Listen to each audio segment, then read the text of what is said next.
And welcome to episode number 3 in this series of videos. Forgive the jerky camera, but I'm using a good old selfie stick. Only the finest equipment here, you understand. We're not taking another look at my turntable. We've had 2 escapades of that. We're going to be taking a look at these. The speakers. There's one, there's another. Now, audiophiles out there are going to be spitting fire and blood and the rest of it because I'm committing many errors here. One, you don't place, if you've got floor standers, you don't place them up against a wall like that. And whatever speakers you use, you certainly don't go placing them in a corner, as I have done here. And then, to top it all off, items on top of the speakers. Well, so why am I committing these audio sins? Well, there's one reason. I live with a woman. And that's going to upset a few people. But when you live with a woman, she tends to be in charge of what goes on in this living room, what is allowed in it and where it's placed. And little me, I just have to, go along with it. I mean, I consider myself lucky I'm allowed these in here. The speakers themselves, let's take a closer look. Let's just save that. And remove ye cover. These are Gale 3030 floor standing speakers. Let's pull back. First appeared in 2003, so they're about 15 years old. Frequency response, they claim to go down to 32 hertz, which is quite deep, and they do go rather deep. When I bought them, originally they came with these, you see the spikes that are down there? Those are assemblies known as outrigger spikes. See, there's even a name for them. The outrigger spikes were missing when I bought these, but I managed to purchase a set from another website, and it certainly helped tighten a wayward bass. The bass was a bit ploddy, and putting them on the spikes provides good isolation and stability. These speakers also come with a chamber at the bottom third of the cabinets, which you fill with dry sand or lead shot or other heavy material of your choice, and that also provides further weight and stability, and also again tightens the bass response. And let's have a closer look here. You'll see I've had a little bit of fun with those bass ports. They've been plugged up with that stuff you use to insulate hot water pipes. Yes, I've crammed some of that in there again to tighten the bass, which is especially important if you're placing them that close up against a wall, and as we've also identified, in a corner. Bad boy. So, with this in mind, let's just lose this for a moment, place it down here, hopefully it won't fall, and it doesn't. Let's have a look behind the speaker and you'll see what I've done. Put some of that foam stuff against the wall to prevent any, and there it is coming away, to prevent any bass reflections. And also behind the speaker I've taped some. There's a small one at the top, bigger piece at the bottom.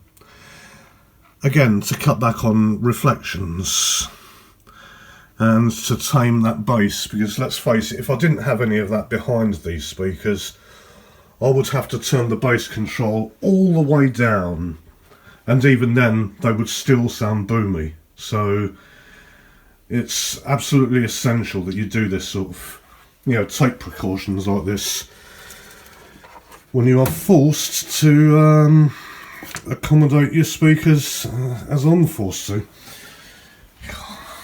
I make it sound so bad, don't I? Like I'm under the cosh.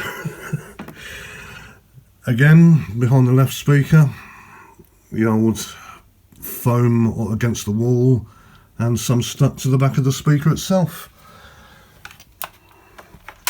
So there we are. Means I get to enjoy my music as best I can, and she is also happy. Very important. These weren't my first choice of speaker, I'll be honest. And let's just put these covers back. My choice of speaker would be the Mordant Shorts MS10i Pearl Edition, which came out in about 97 or 98. They are stand mount speakers, so I would have loved a pair of them on a pair of nice heavyweight metal stands, but she wouldn't have been too happy with those. It would have stuck out like a sore thumb. I mean, as you can tell, shabby chic is the order of the day in this home. Nothing shall look out of place, you know. I shall have my speakers, but they shall be tucked away and not get in the way. So both of us are happy, and how do they sound? Well, I'm happy with them. Again, as I said, they're not my first choice of speaker, and in terms of performance, good bass, very good bass, goes down nice and low. Treble is a bit polite, shall we say, a bit smooth, soft, possibly lispy.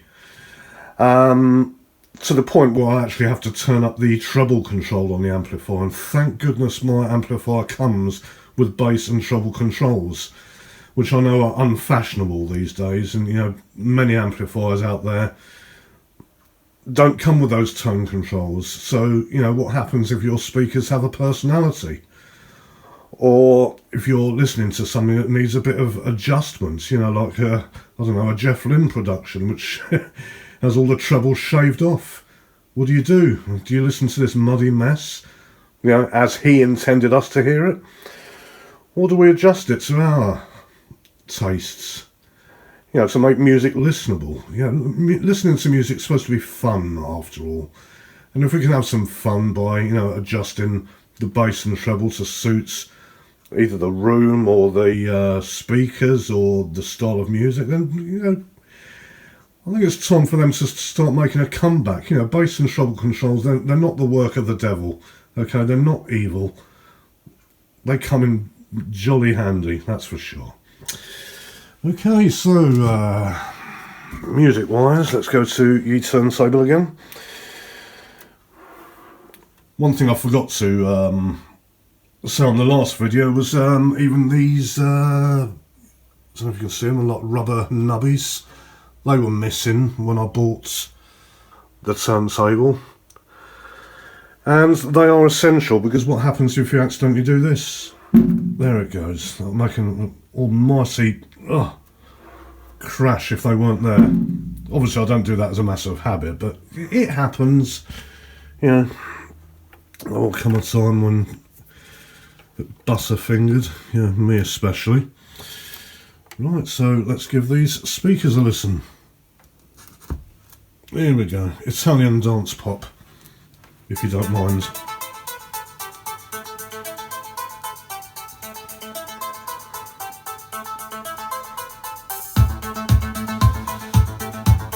I think I'd better turn that down, or she will complain.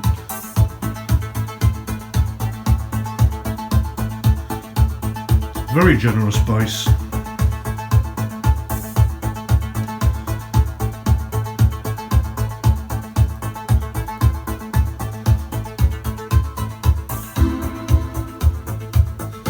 I'm actually playing quite a lot of this. Again, excuse the camera shakes, but I'm not the steadiest of hands.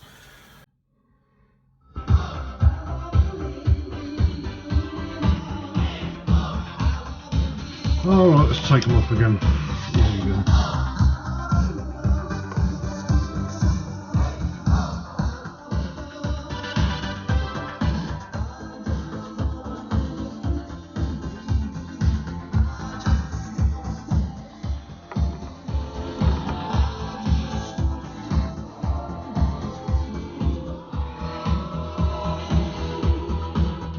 They're probably thinking, what the hell is he doing listening to that? Well, as I said, you know,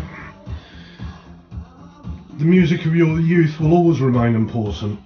This track takes me back to, well, it's from 1986, and takes me back to 1986, that holiday in Ibiza. One of the last foreign holidays I had all those years back. So yes, Italo dance it is. But I don't have to subject you to that. Let's switch over to the CD player. Let's try it. Didn't even hit the play button and it started.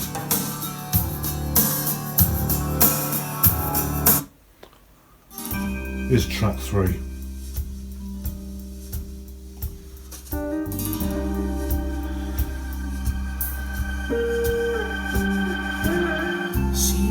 Her hair, I bite my nails, we balance love. Again, not too much of that, because those copyright bots, oh, just don't get me started. I will have to say, this has got to be one of the greatest song intros ever. Have a listen to this.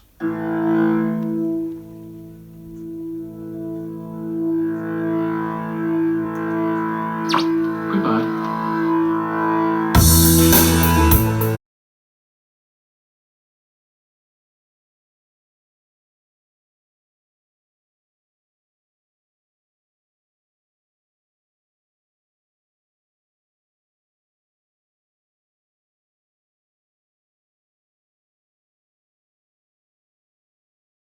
And that's what a CD sounds like on this beastie.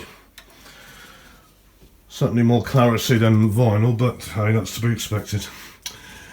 So there you go, my speakers, sorry. Got them for an absolute bargain. All of £11.80, in fact. That is how much these speakers cost me on eBay. £11.80 plus £20 delivery, but you know, for £31.80, floorstanders. Yes, their treble is a bit, and you know, to the point where I have to turn that treble up.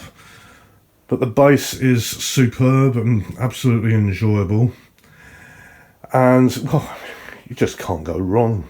Just cannot go wrong with a price like that. And yes, because I've placed them in corners, well, this one in a corner, you have to take precautions to ensure they don't boom.